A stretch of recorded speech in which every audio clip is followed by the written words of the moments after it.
Phipps-Cummins Homestead, Eden Prairie, Minnesota. Quick tour. Philosophy, highlights, history.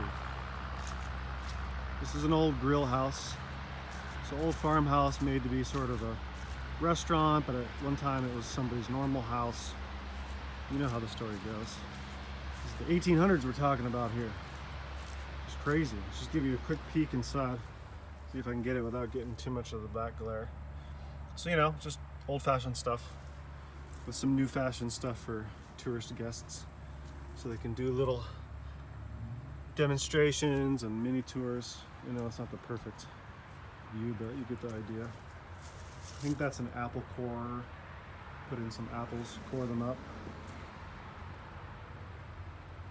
Modest dwelling, brick. These windows probably don't hold up well in a storm. On the other hand, they are old-fashioned built, so sometimes they'll surprise you with their durability. This brick looks like 3 pigs or something, or whatever that story is. That was not the best analogy. Can't blow this house down. Well, it's solid, but these bricks, you know, they're not, you gotta imagine there's probably not a lot of reinforcement in there. It's probably just brick. So if it goes down hard. Still, for the time, sure it's pretty nice. So I had an epiphany here, kind of to get to the philosophy and not to be too boring about a tour that maybe you could get somewhere else. It's a little garden shed out back there.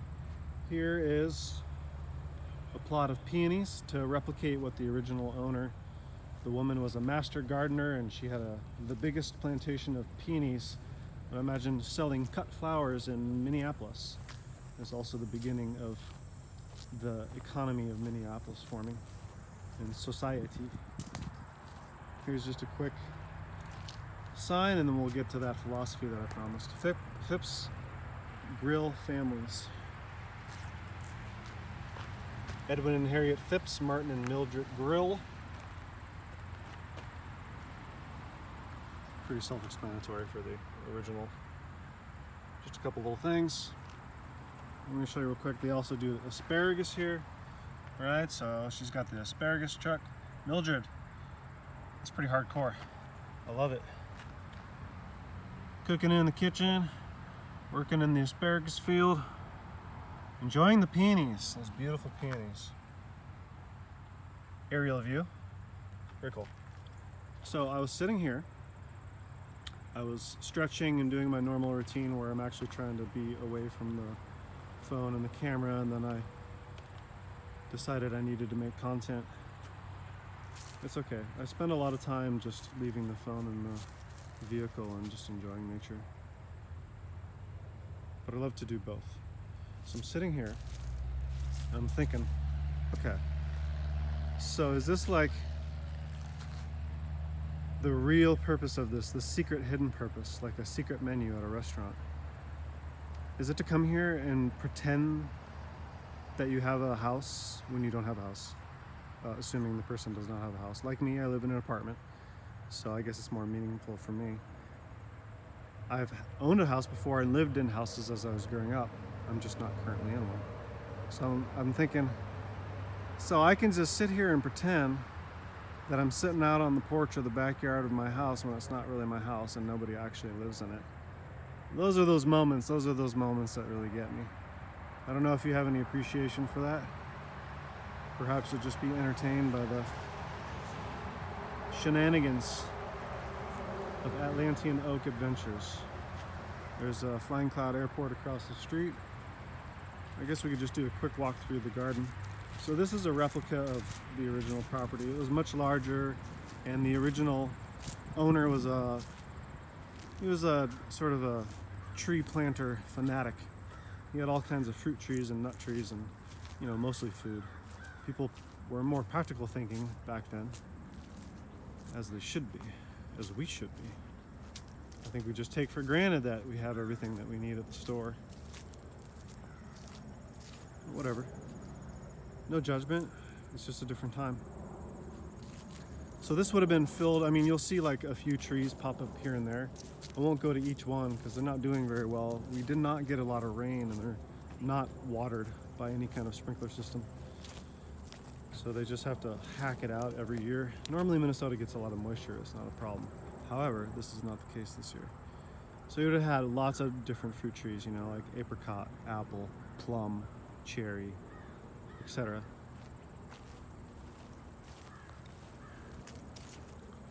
Oh, get a better view here. Get a better view.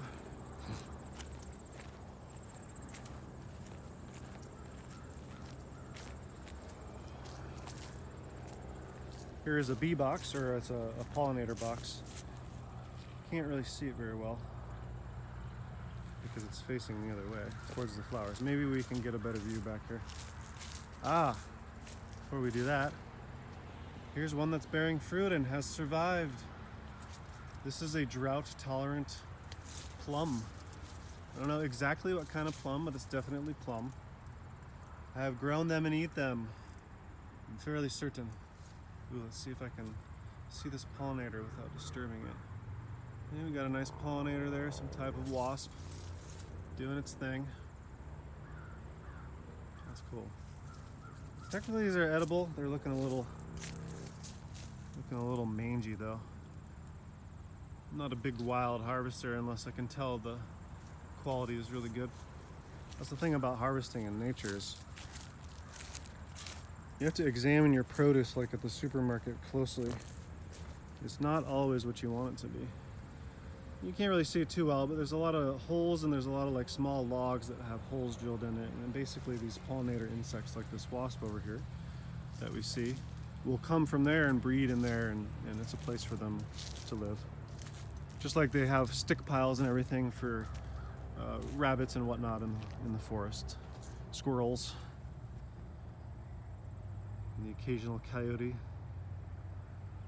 that are obviously eating the other ones. That's nature. All right, that's enough for this segment. I bid you adieu.